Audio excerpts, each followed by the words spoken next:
para suami lebih spesifik ketika melakukan berhubungan, ketika gelora sang istrinya sudah meningkat syahwatnya, dimainkan di bagian dada istrinya tersebut, itu akan lebih memudahkan sekali semakin memuncaknya gairah istrinya. Anda menonton Solusi Intim bersama saya, Ustazah Hanifah Altaf, pakar kajian seksologi dalam Islam. Sebelum membahas episode kita kali ini, silahkan subscribe dan nyalakan lonceng notifikasinya. Jika konten kami dirasa bermanfaat, silahkan tinggalkan komentar dari kota mana Anda berasal, agar kami tahu sampai di mana konten kami tersebar. Mari kita mulai pembahasannya. Maka untuk doa yang pertama itu juga pernah saya terangkan di pembahasan sebelumnya, yaitu Allahumma qawwi dzakari fa inna fihi salahan li ahli. Ya Allah, kuatkanlah batang dzakarku karena di sana terdapat kebaikan bagi ahliku ataupun bagi istriku. Nah, itu adalah doa yang pertama ya. Ataupun bisa kalau kita tidak berdoa dengan doa yang tersebut, ini ada pilihan doa yang kedua, yaitu Allahumma syuddali, ya Allah, kuatkanlah untukku aslah, uratnya. Jadi urat apa ya? Urat itu urat batang milik suamiku, milik suaminya. Warfa'ili sadrahu, dan angkatkanlah untukku bagian depan batang penis milik suaminya. Wasahil alayya mudkhalahu, dan mudahkanlah masuknya batang dzakar tersebut. Wa makhrajahu, dan juga keluarnya. Warzukni, dan rizki, dan berilah rizki kepadaku. Ladzatahu, ladzata itu apa ya? Kelezatan lah ataupun kenikmatan lah. Wahabli dzurriyyatan shalihatan, dan berikanlah kepadaku keturunan yang salih. Tuqatilu fi sabilika, yang berperang pada jalanmu. Jadi ini untuk doa yang kedua ya. Kalau misalkan kita tidak membaca doa yang pertama, ini bisa doa yang kedua. Allahumma syiddali aslah warfa'ili sadrahu wasahil alayya mudkhalahu wa makhrajahu warzukni ladzatahu wa habli dzurriyyatan shalihatan tuqatilu fi sabilik. Kalau doa yang kedua ini agak panjang ya. Sepertinya akan banyak memilih para suami membaca doa yang pertama ya, yang pendek. Allahumma qawwi dzakari fa inna fihi salahan li ahli. Bisa doa yang itu juga ya. Itu adalah untuk tips ataupun trik yang pertama bagi seorang suami. Sekarang apa nih teh untuk trik yang keduanya? Untuk tips yang keduanya itu adalah wasaniyatu al-muda'abah. Maka para suami jangan lupa kepada istrinya, harus sebelum melakukan berhubungan jangan lupa untuk mencumbu rayu dulu istrinya. Wal mulamasatu, dengan saling bersentuhan kulit. Wal qublatu, jangan lupa mengecup istrinya. Mengecup apa? Apa aja yang disenangi istrinya. Wasu'alu. Nah ini. Dan ini yang kemungkinan yang banyak dilakukan oleh para suami. Wasu'alu, sang suami itu tidak bertanya kepada istrinya. Minaz zaujati anil a'dha'il mansyudati, harus bertanya kepada istrinya dari anggota tubuh manakah yang diharapkan oleh istrinya. Fil mula'abah, di dalam mencumbu rayunya. Wal mulamasati, dan sentuhan. Li'anna likulli imra'atin mizajan khassan wa khususiyatan. Kenapa? Nah, jadi untuk tips yang kedua, wahai para suami, Anda jangan menjadi seorang suami yang egois, artinya yang mementingkan kesenangan dirinya sendiri.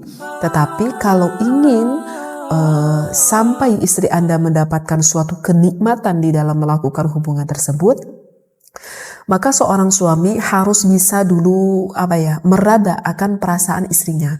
Artinya yang pertama ya harus disenangkan dulu hati istrinya, agar nanti sang istrinya dengan penuh sukacita, dengan penuh sukarela dapat juga membahagiakan suaminya. Jadi tidak ada merasa suatu tekanan, tidak ada merasa bahwa ini adalah suatu beban, tapi pikiran istri itu merasa bahwa hal ini adalah merupakan sesuatu hal yang begitu menyenangkan. Dan jangan lupa bagi seorang suami itu harus bertanya kepada istrinya, misalkan yang bagian mana sih yang paling sensitif, yang paling senang, yang paling kamu mau disentuh oleh aku, misalkan seperti itu. Dan untuk tips yang kedua ini berarti menunjukkan bahwa seorang suami dan istri itu harus ada komunikasi khusus di dalam pembahasan ini. Jadi apakah itu penting? Sangat penting sekali. Jadi kalian sebagai yang sudah berumah tangga, komunikasi itu bukan hanya komunikasi mengenai perihal ekonomi di dalam keuangan rumah tangga saja, bukan hanya saja berkomunikasi misalkan mengenai bagaimana pendidikan anak kita sajakah. Wasali satu, dan untuk yang ketiganya, al-jima'u wa idkhal adz-dzakari ila farji zaujatihi, melakukan berhubungan memasukkan hasyafah kepada farji sang istrinya, ma'amura'atil asalibi, serta menjaga gaya mungkin ya, gaya melakukan berhubungan, wal mubuli, dan cenderung al-marghuyati, yang disenangi min bainihima, antara suami dan juga istri. Nah, untuk tips yang ketiga, apa sih yang harus dikomunikasikan? Yang harus dikomunikasikan itu adalah perihal gaya. Penting di dalam berumah tangga. Mungkin ketika kita awal berumah tangga ya, kata suaminya kepada istrinya, mungkin karena kita belum berpengalaman sehingga gayanya ya begitu saja. Ketika sekarang kita sudah berumah tangga, sudah punya anak 2, punya anak 3, mungkin kita udah semakin berpengalaman mungkin ya. Dan aduh aku jenuh juga nih, misalkan kata istrinya, ya mas dengan gaya itu saja, ataupun di ruangan ini saja. Maka boleh berimajinasi, maka boleh sang suami dan istrinya berkomunikasi yang baik, mencari gaya-gaya yang baru. Kecuali memang gaya yang diharamkan oleh Allah, yang penting masuklah kepada lubang yang benar, tidak boleh memasuki lubang yang belakang ataupun memasuki kepada lubang istrinya ketika sedang haid. Hanya itu aja sih yang diharamkan. Selain dari itu dihalalkan. Jadi kalian itu mau gaya apa saja itu sebetulnya dihalalkan oleh Allah Subhanahu wa taala. Dan itu adalah trik ataupun tips yang ketiga yang disampaikan oleh ulama. Warrabi'atu, yang keempatnya, adamu nisyanir rajuli, jangan lupa seorang suami ya, fi lamsi ujuzi zaujati, jangan lupa seorang suami untuk menyentuh istrinya. Bagian apa sih yang harus disentuh oleh suami kepada istrinya? Wathadiyaiha, maaf sekali, ini bahasa di dalam kitab fikihnya seperti ini, maaf sekali dengan bahasa harus menyentuh kedua puting yang dimiliki di bagian dada sang istrinya. Min khilalil jima'i, di sela-sela ketika melakukan berhubungan biologis tersebut. Bisyaklit tabaduli, dengan model bergantian. Idza ra'aita ya ayyuhar rajuli hadhihi kullaha, jika engkau menjaga seorang suami pada semua ini. Satajidu zaujatika fi syahwatil mulatihiyati, maka kau akan menemui istrimu yang begitu bergelora. Wal faydanil khafifi fil farji, dan akan menemui istrimu itu yang begitu dahsyat sekali sampai mengeluarkan air nutfahnya di farjinya sang istri. Ini masih ada juga ini pembahasan Ibnu Abdul Wahid. Jadi intinya begini nih.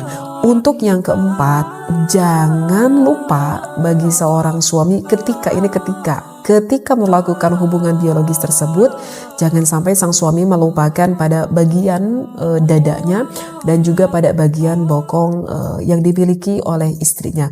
Karena apa? Karena memang maaf banget bahasa di dalam referensi kita, karena di bagian puting yang dimiliki oleh istri tersebut itu sangat besar sekali rangsangannya di sana, karena memang banyak sekali syaraf-syaraf yang tersimpan di sana.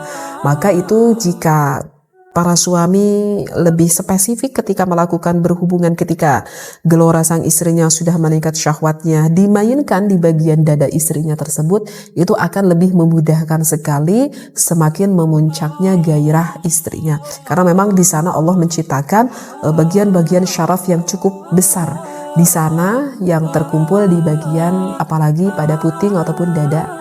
Akhirnya, kita sudah berada di ujung pembahasan materi kita kali ini. Silakan Anda jelajahi konten-konten kami yang lain agar wawasan Anda tentang gaya, posisi, komunikasi dengan pasangan semakin bertambah, dan hubungan Anda di kala malam tetap romantis dan bahagia. Jika Anda merasa materi kesehatan seksologi ini dapat bermanfaat untuk orang lain yang juga memiliki keingintahuan yang besar seperti Anda, silahkan bagikan. Anda akan menanam satu kebaikan yang akan berdampak pada kebahagiaan pasangan lain. Jangan lupa subscribe dan aktifkan lonceng notifikasi channel Solusi Intim, agar Anda lekas mengetahui tips-tips terbaru seputar seksologi dan kesehatan intim.